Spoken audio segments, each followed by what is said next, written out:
Episode 8. Let's get this body rim finished off.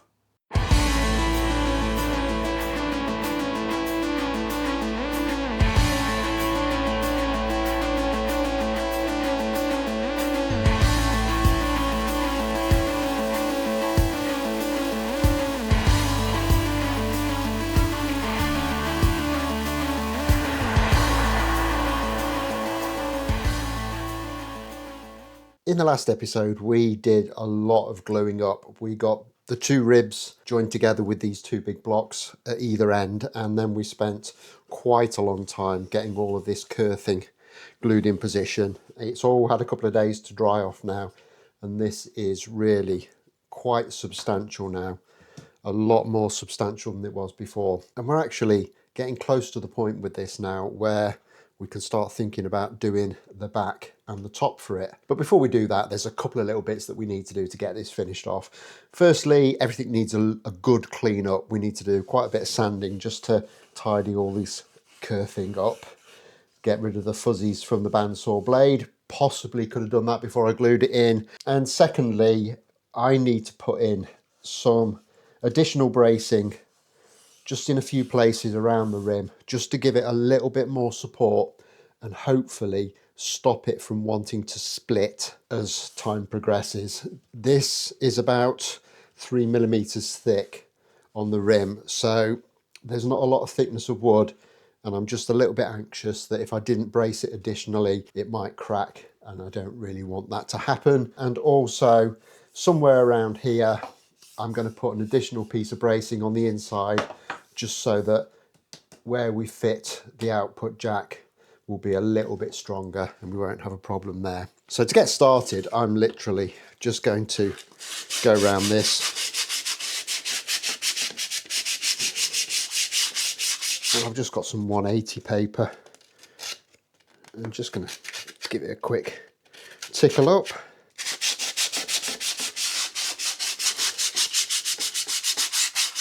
And just make things look a little bit better.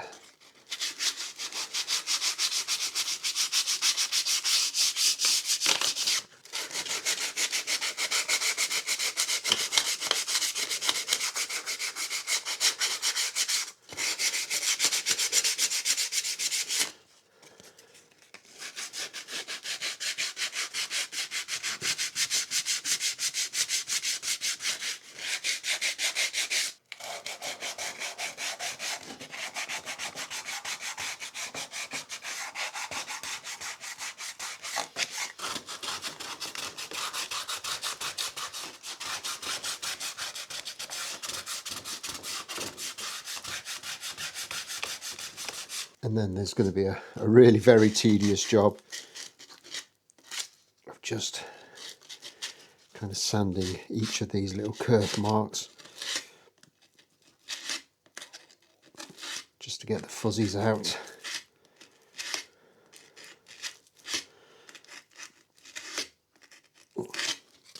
So I think I'll carry on with that off camera because nobody really needs to see that. I'll get back to you in a second. And after a lot, and I do mean a lot of sanding, I've got the inside of that curfing kind of cleaned up nicely. I could probably do a little bit more, but I need to push on with this. There's plenty of time between getting this section done and finished off and actually getting the top and the back glued on, which will give me the opportunity to kind of fix this up off camera as much as I need to. So I'm going to move on to the next little stage, which is actually to get all of this curving now to the kind of right angle that we need it. It's kind of tipping up a little bit into the middle. So all I'm going to do is I've got a little bit of a tiny little plane. You could easily do this with some sandpaper, but the plane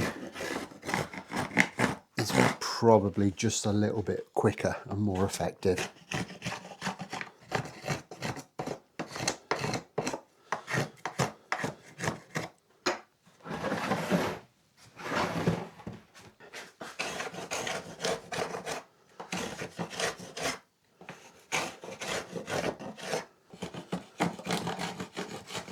And that actually didn't take very long at all. Very quick little job to do. As you might be able to see, I've lost a little bit of the curfing there, so we're going to have to stick that back down in a second. But before we do anything, I'm just going to kind of run around this now with a square and just make sure that we have got the right angle on there. And we're looking good. So I'm pretty happy with that. A little bit of cleaning up to do with some sandpaper. So with that done, we can now flip this mould again so we can get the body back in upside down and do the other half. I'll do that off camera. I'm not going to go over this twice with you. So instead, I will just crack on and we can start to look at getting those ribs made. And I'm thinking for these little ribs, I'm just going to get some maple cut down to about 10 millimeters by 6 millimeters. I think that will be more than enough. We need to get it nice and cleaned up, nice and straight, and then kind of planed up into the shape that we want. So first thing I'll do is I will just kind of mark up this little bit of scrap maple. This is a little bit over the 10 mil that I want.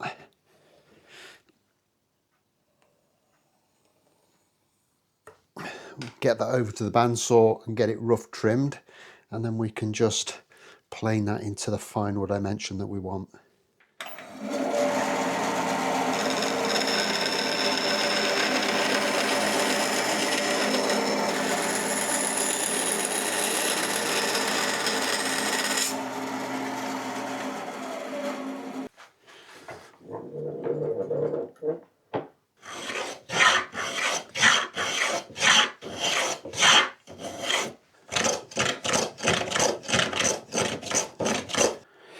And then I'm just going to do exactly the same in the other dimension and just take this down to about 6 millimeters. I don't think any of this has to be absolutely precise. And looking at that, I might actually make it a little bit thinner. 6 mil looks a bit on the chunky side.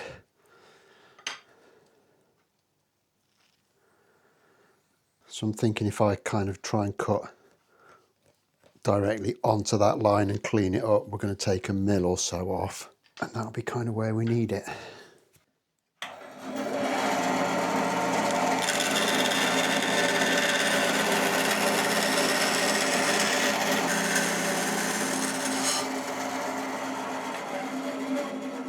And we're getting to the stage now where this is going to be very difficult to hold in a vise, so I've just got a bit of MDF in the vise. It's actually an old template, and we'll just use the time-honoured super glue and masking tape trick to hold this in place while we work on it.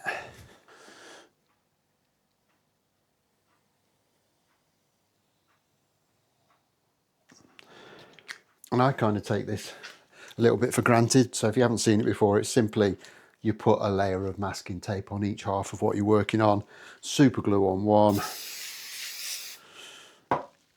accelerator on the other. That's going to stick kind of pretty much instantly. And you'll be surprised how strong that bond is. That will hold my work in place adequately while I work on it. And then as we see, when I've finished,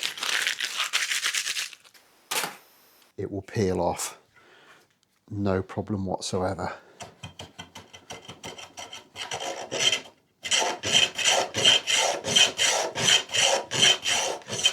You could use ordinary double-sided tape to do that, but you need to have double-sided tape around, and you quite often get a nasty residue with that tape. So I prefer to do it this way because I've always got masking tape and I've always got super glue. So that's my little bit of wood dimensioned up. I'm just going to run a couple of little lines down like that.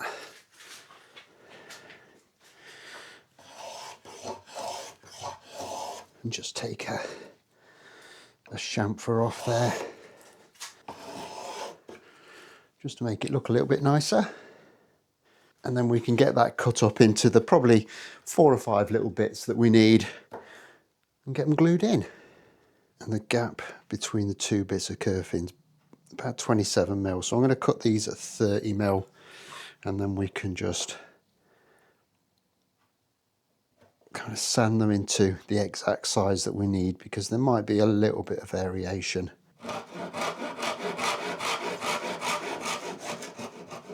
On the actual job.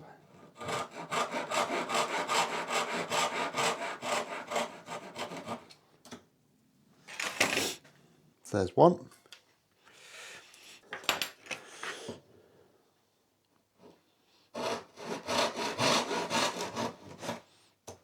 And here's the next. So I've decided I'm going to put 5 of these little braces in. So with them cut, I've measured them individually with the caliper and then just got them over to the disc sander, sanded them down to size, and then just put a little bit of a chamfer onto each end of them. And then it's just a matter of getting them glued in, really. And again, it's not really going to be very complicated at all. Just a little bit of tight bond. Now you might see I've got these positioned away from these kind of tight radiuses. My understanding is that these sections will kind of reinforce themselves because of the shape they are. So really we just need these in the sections where there's like more wide sweeping bends.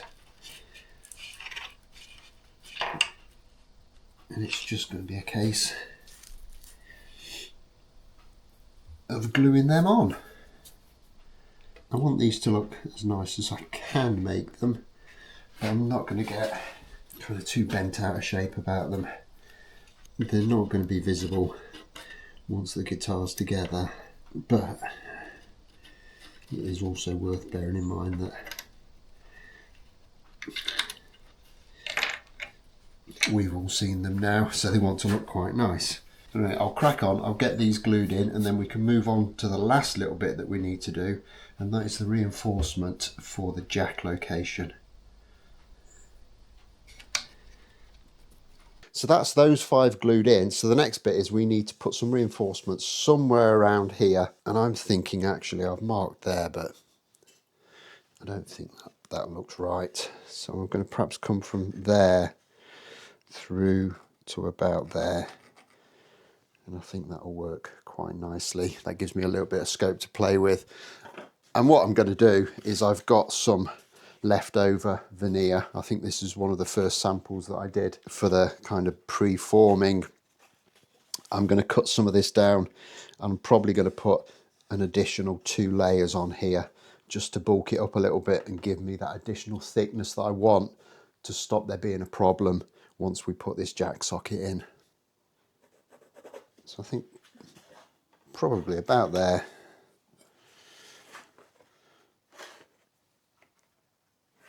I'll whip 2 of them off on the bandsaw. We can get it kind of to the right width, and then it's just a case of gluing it in. So there's those 2 little veneers cut, and it's just again simply a case of banging a bit of tight bond on. And kind of getting that roughly in position. A bit on this one too. So with those in place, I've got my caul that we made when we started this project, and I've just got a little shaped block there that we can use. And this is probably going to be a little bit fiddly. We can just get that clamped into position with a couple of beefy clamps.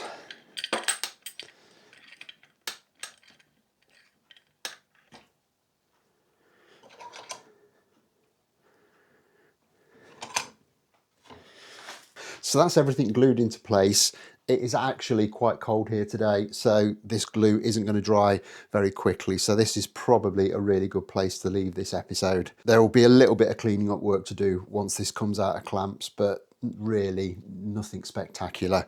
So I'm not even sure I'll cover that in the next video, because I want to get cracked on and move on to the top and the back for this thing, which is going to be a huge amount of work. So the sooner we get into it, the better. I'm aware that this will be going out on New Year's Day. So Happy New Year to everyone. If you're watching this live, I'm really looking forward to 2026 in the shed. I think it's going to be an absolutely cracking year. So make sure that you don't miss out on that by hitting that subscribe button. Hit like if you've enjoyed this. I'll be back in a couple of days' time when we can make a start on the other components for the body. So until then, take care of yourselves. Thanks a lot for watching. Bye bye.